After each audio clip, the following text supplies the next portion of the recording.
morning, lovely students. I hope you all are fine, safe, and secure at your homes.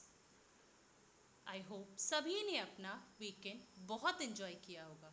चलिए उसी energy के साथ हम अपनी आज की क्लास को स्टार्ट करते हैं. आज हम ईवीएस का chapter number 5 Anita and the honey bee continue करेंगे. So what we have studied in our last classes? Yes, we have studied about a girl whose name is Anita Kushwaha. And इस चैप्टर में हम उसकी लाइफ जर्नी पढ़ रहे हैं कि कैसे उसने आगे से इनिशिएटिव लेकर पढ़ाई की एंड पढ़ लिख कर she became a successful women, right. And इसी वजह से अ गर्ल स्टार नामक प्रोजेक्ट है, उसमें भी उसका नाम रजिस्टर हुआ. रिकैपिचुलेट कर लेते हैं हम एक बार. Anita lives in Bochaha village. और बोचाहा विलेज कहाँ है? Right, it is in Muzaffarpur district of Bihar. अभी हमने लास्ट क्लास में डिस्कस किया था हमारे इंडिया में कितने स्टेट हैं बेटा? 29 स्टेट्स. एंड उन 29 स्टेट में बिहार हम देख पा रहे हैं अभी यहाँ पर ये ऑरेंज कलर का, राइट. बिहार के मुजफ्फरपुर डिस्ट्रिक्ट, मैंने बिहार का डिटेल मैप भी बेटा आपके सामने दिखाया है. एंड यहाँ आप मुजफ्फरपुर डिस्ट्रिक्ट को भी देख पा रहे होंगे. Here it is Muzaffarpur district. Anita belongs from Muzaffarpur district of Bihar. इस बारे में हमने पहले भी डिस्कस किया था. चलिए नाउ हमने पहले पढ़ा था कैसे उसने गांव के टीचर की हेल्प से स्कूल में इनरोल किया एंड आगे अपनी पढ़ाई कंटिन्यू की. अब आज की क्लास को हम आगे बढ़ाते हैं. Staying in school, time passed and soon I completed class 5. I knew that we would need to spend more in class 6. My parents said that it was time for me to leave school, but I wanted to study more. I found a way to do this. I started to teach younger children, and from the money that I got, I was able to continue my own studies. तो यहाँ पर अनीता क्या बता रही है आपको? जैसे जैसे टाइम बीतता गया, she has completed her class 5 and now उसे ये चिंता होने लगी कि क्लास 6 में जाने के बाद उसे और पैसों की ज़रूरत पड़ेगी. और उनके पेरेंट्स ने कहा कि अब आपको स्कूल छोड़ना पड़ेगा, अब वो स्टडी के लिए उस पर और खर्चा नहीं कर सकते. लेकिन आपको पता है Anita was a very courageous girl. उसे पढ़ने का बहुत शौक था और उसने मन में ठान रखी थी कि उसे पढ़ लिख कर सक्सेसफुल वुमेन बनना है. उसने एक तरीका निकाला and she started to teach younger children. उसने अपने से छोटे बच्चों को पढ़ाना स्टार्ट किया और उससे जो भी उसे पैसा मिलता था उससे उसने अपनी आगे की स्टडी को कंटिन्यू किया. अभी बॉक्स वाला पढ़ लेते हैं हम लोग. One sweet memory, I remember some older boys in my village also use to teach young children. They did not like it when I started teaching. They started to scold and scare the children so that they would not come to me.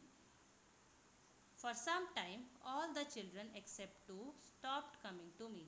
But soon they all came back because I used to teach them with love and care. वो अपनी एक memory share कर रही है जहाँ वो बता रही है कि कुछ बड़े बॉयज़ ने भी ऐसा ही कुछ काम शुरू किया था. They also use to teach young children. और उन्हें बिल्कुल पसंद नहीं आया जब अनीता ने भी पढ़ाना स्टार्ट किया. तो उन्होंने बाकी बच्चों को डराना धमकाना शुरू किया कि अगर आप अनीता के पास जाएंगे तो हम आपको परेशान करेंगे, जिससे कि वो बच्चे अनीता के पास ना जा सके. और कुछ टाइम के लिए ऐसा हुआ भी.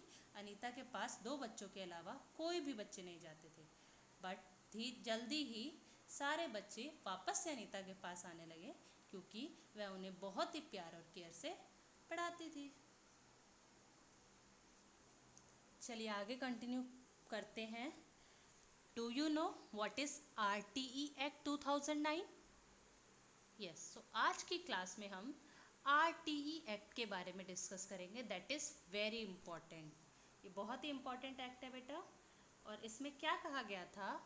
This provides the right of free and compulsory education to each child aged 6 to 14 years. So बेटा इस राइट के according, right to education act 2009 के अकॉर्डिंग, जो भी बच्चा 6 to 14 ईयर्स का है, ही और she has right to get free and compulsory education. So बच्चों की पढ़ाई को कंटिन्यू रखने के लिए, क्योंकि कुछ बच्चे due to lack of money, due to lack of resources, अब आप सब तो कितने लकी हैं, सब बच्चे स्कूल आ पाते हैं, सबके पेरेंट्स आपको स्कूल आने के लिए सारी फैसिलिटीज़ प्रोवाइड करते हैं, सारे रिसोर्सेज प्रोवाइड करते हैं. बट कुछ बच्चे बेटा ऐसे भी हैं जो स्कूल नहीं जा पाते due to lack of resources, साधनों की कमी की वजह से, due to lack of money, पैसों की कमी की वजह से. कुछ लोगों के यहाँ से स्कूल दूर होता है तो वो रास्ते की वजह से नहीं आ पाते हैं, और कुछ लोगों के पास चीज़ों की कमी होती है जिस वजह से वो स्कूल नहीं आ पाते. So according to this right, इस राइट के अकॉर्डिंग हर बच्चा जो 6 to 14 ईयर्स तक का है, एंड 6 to 14 ईयर्स में का मतलब होता है बेटा बच्चा till 8th class. So class 1 to 8 government उनको RT के अंडर फ्री एजुकेशन प्रोवाइड करती है, free and compulsory. That means हर बच्चे का पढ़ने का अधिकार है, हर बच्चे का राइट है कि वो पढ़ाई करे. सो किसी को भी पढ़ाई से रोका नहीं जाएगा. हर बच्चे को 6 to 14 ईयर्स तक को पढ़ाया जाएगा फ्री ऑफ कॉस्ट. सारी चीज़ें उसे फ्री अवेलेबल कराई जाएगी. Got it everyone? So what is RTE Act 2009? और इसको 2009 क्यों बोलते हैं? क्योंकि ये गवर्नमेंट ने 2009 से इम्प्लीमेंट किया था, तो that's why that is called RTE Act 2009. सो इस एक्ट के अकॉर्डिंग क्या है? 6 to 14 ईयर्स के सब बच्चों को फ्री एंड कंपल्सरी एजुकेशन देने का प्रोविज़न है. Got it? तो चलिए आगे बढ़ते हैं. Slowly, I started talking to other parents in the village about sending their daughters to school. अब जैसे जैसे बड़ी हुई तो उसे फील हुआ कि मेरे जैसी और जो गर्ल्स हैं और मेरी जो फ्रेंड्स हैं या छोटी बहनें हैं, उन्हें भी पढ़ने का पूरा हक है, and they should get proper study. उनको भी पूरा प्रॉपर एजुकेशन मिलनी चाहिए. So she started talking to other parents in the village. उन्होंने बाकी बच्चों के पेरेंट्स से भी बात करना शुरू किया कि वो अपने बच्ची को स्कूल भेजे. My parents also started helping me in my work. अब जैसे जैसे पेरेंट्स ने देखा कि वो इतने एफर्ट्स कर रही है अपनी पढ़ाई के लिए, इतना सब कुछ कर रही है, मेहनत भी करती है, ट्यूशन्स भी लेती है, सो पेरेंट्स ने भी उसके काम में उनको हेल्प करना शुरू किया. पहले जो उसे घर के काम करने पड़ते थे, अब वो काम उसकी मदर ने उसमें हेल्प करना स्टार्ट किया. My mother use to do all the household work so that I could get more time to study.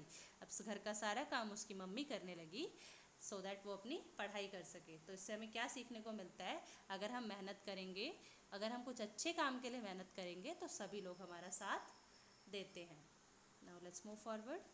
From school to beekeeping. There are many litchi trees in our area. Honey bees are attracted to lychee flower. Many people do beekeeping and collect honey. I thought that I could also do this. अभी school के बाद आगे उसने क्या continue किया इसके बारे में हम पढ़ेंगे. सो सी स्टार्टेड डूइंग बी कीपिंग. सभी ने हनी बीज देखी होगी, है ना? हनी बी का बी हाइव भी देखा होगा अपने घर के आसपास. सो क्या मिलता है बेटा हमको हनी बी के बी हाइव से?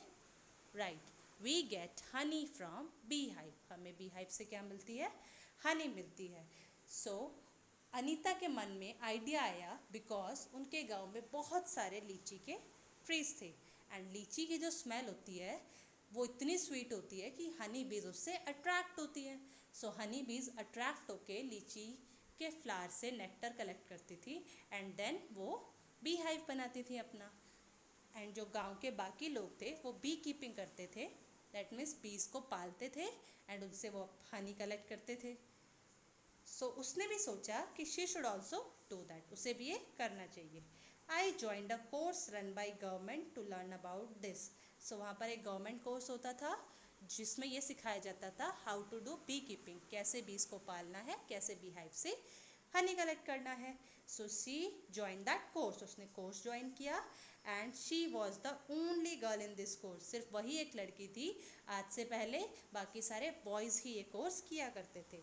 During my training, I found that honey bees lays their egg from October to December. So training के टाइम पे उसे पता चला कि हनी बी एग कब ले करते हैं, from October to December. And this was the best time to start bee keeping, क्योंकि उस टाइम पे हनी बी अपने एग ले करते हैं. सो उसी टाइम पे बी कीपिंग या बी की रेयरिंग, बी को पालना का बेस्ट टाइम होता है, क्योंकि ज़्यादा बीज होंगी तो ज़्यादा नेक्टर कलेक्ट होगा एंड ज़्यादा हनी बना पाएंगे. राइट. चलिए अब ये कुछ क्वेश्चन एंड आंसर है, इनको हम डिस्कस कर लेते हैं. Have you seen any insects near flowers? Find out their names and right. Obviously आपने भी बहुत सारे इंसेक्ट्स फ्लावर्स के आसपास देखे होंगे. So you have to find out their name and right. So यहाँ मैंने आंसर लिखा है I have seen butterflies and honey bees. इसके अलावा भी आपने कोई इंसेक्ट्स देखे हैं तो you can write their name also. Now next question is draw and colour their picture in notebook. ये आपका आज का होमवर्क है. आपको जो भी इंसेक्ट्स दिखाई देते हैं नियर फ्लावर, जो भी आपका फेवरेट है, आप उसको ड्रॉ करेंगे एंड कलर करेंगे. Now why do you think they come to flowers? Find out. क्यों आते हैं ये फ्लावर्स के पास? Right. They came to flower to collect the nectar. जो फ्लावर का नेक्टर है उसको कलेक्ट करने के लिए आते हैं, जिससे वो शहद बनाते हैं. When honey bees fly, there what is nectar? Right, फूलों का रस. So वो उसको कलेक्ट करने के लिए फ्लावर्स के पास जाते हैं. When honey bee flies, there is a kind of sound. Can you try to copy this sound? So सभी ने सुनी होगी हनी बी की साउंड. कैसी साउंड होती है? कॉपी करके बताओ. बज, ऐसी साउंड आती है ना. So when honey bee flies, there is a kind of sound जिसको हम क्या बोलते हैं? buzzing sound. Right? सो अभी आज की क्लास में हम इतना ही डिस्कस करेंगे. नेक्स्ट क्लास में हम पढ़ेंगे इन डिटेल कि कैसे बी कीपिंग की जाती है. नेक्स्ट क्लास बहुत ही इंटरेस्टिंग होगी, इसलिए यहाँ तक सब बच्चे अच्छे से रिवाइज करेंगे सो दैट आपको नेक्स्ट क्लास में और ज़्यादा अच्छे से समझ आ पाए कि कैसे बी कीपिंग की जाती है, कैसे उनको उनसे नेक्टर कलेक्ट करवा के हनी बनवाया जाता है और कैसे फिर उस हनी को कलेक्ट किया जाता है. ये हम डिटेल में नेक्स्ट क्लास में पढ़ेंगे. So that's all for today's class. I hope you enjoyed your class. Thank you. Have a nice day.